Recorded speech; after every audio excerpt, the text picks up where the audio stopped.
This is a story of boy meets girl. Today, we tackle the 500 Days of Summer expectations versus reality sequence. This memorable split screen is the perfect case study on how to direct a scene in two different ways for two very different effects.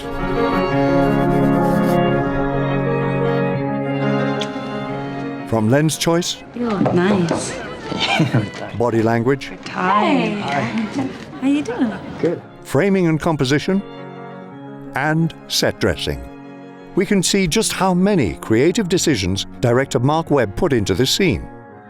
And at the end of this video, we'll give you access to the Studio Binder storyboards for this unforgettable sequence. But first,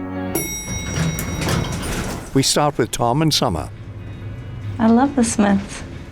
Sorry? I said I love the Smiths. You've good taste in music. You like the Smiths? Yeah. In 500 Days of Summer, we've seen Tom and Summer fall in love.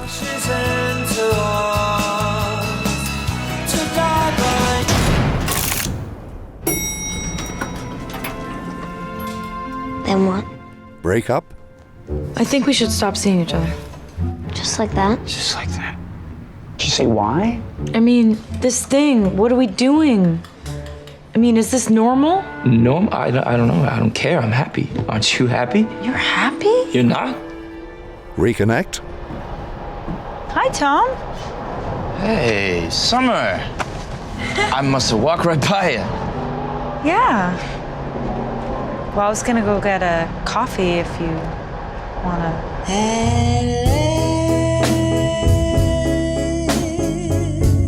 Hey, I was wondering, I was gonna maybe have a party on Friday, on our rooftop that has like a really nice garden, if you wanna come. Yeah.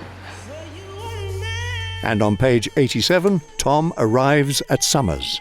Just like Tom, the audience arrives with expectations. Pay attention to how both expectations and reality progress in opposing directions.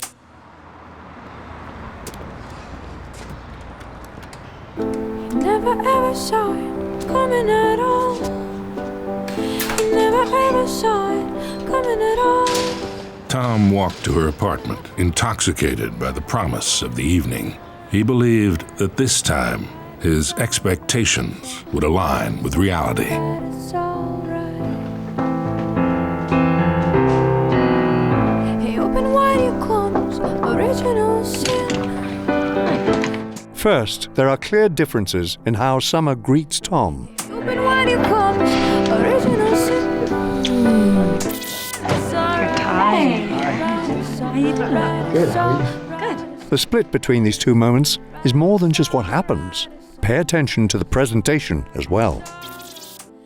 On the left, we frame Summer in an intimate close-up with shallow focus. On the right, a more neutral and platonic medium two-shot. Intimate versus casual. How you doing? Good. How are you? Good.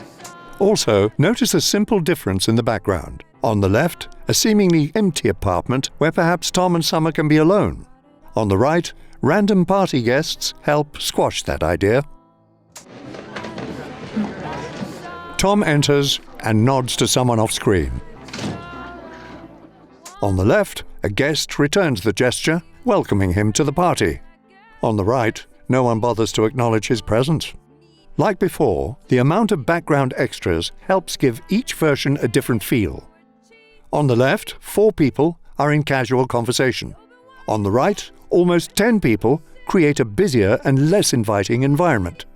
There's even a vase with red flowers that almost look like roses to remind us of Tom's romantic expectations. This shows us that the same exact shot can have a completely different tone and meaning through simple changes in the set dressing, the amount of extras, and how you place those extras in the frame. Let's see how the subtle differences continue throughout the scene. Buy something. So nice. Thank you. You shouldn't have. It's the... That's so nice. Thank you so much.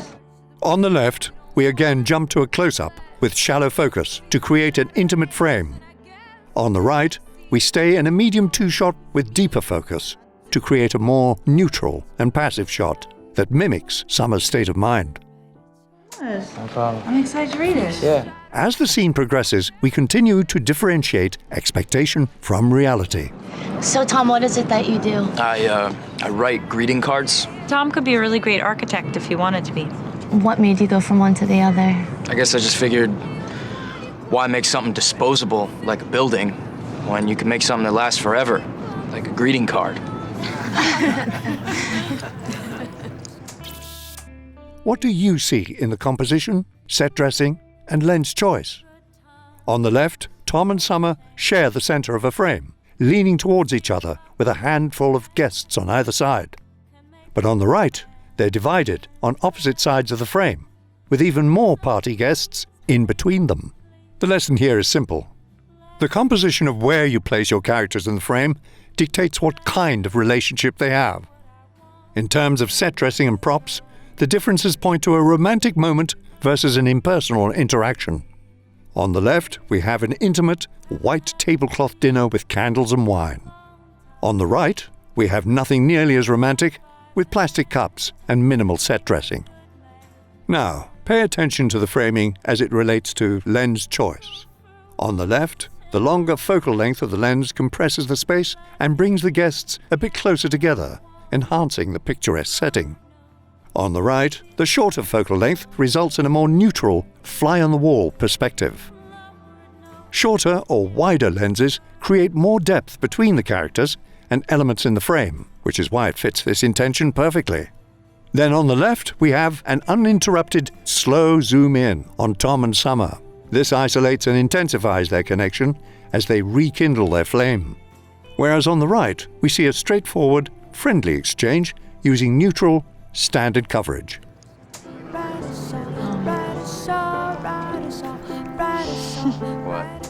So when we see a shot like this, with a beer in his hand, we know Tom is in serious trouble. It's identical framing for Tom, but far from an identical reality. Accenting this idea, again, are slight changes in set dressing. On the left, a bouquet, a candle, and a china ball lantern, all figments of Tom's hopelessly romantic imagination. On the right, just a few flowers. No one's got it all. No one's got it all. Flowers to the people, we don't want it, we want pleasure. And it's even try to rape us, and I guess that they're succeeding. And we're going to these meetings, but we're not doing any meeting. And we're trying to Reality finally wins. cheat, cheat, cheat. And there it is, the knife to the heart, as sharp as a diamond. I'm the hero of the story, don't need to be saved. I'm the hero. The way we get out of the split screen is perhaps most impressive. On the right, something catches Tom's attention. On the left, the door shuts on what would have been the pinnacle of a romantic evening. That alone is a perfect metaphor for shattered expectations. I'm the hero of the story, don't need to be saved. It's alright, it's alright, it's alright, it's alright. No one's got it all. No one's got it all. No one's got it all.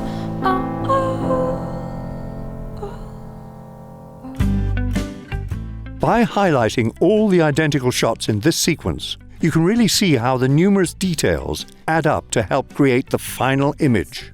The addition of a few guests, a tighter shot, the composition and set dressing, the power of emptiness.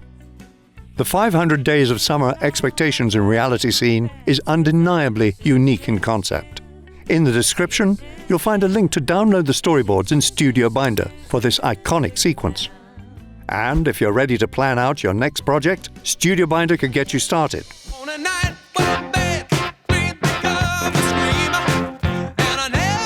Hit subscribe to make your expectations for great content a reality. And if you do,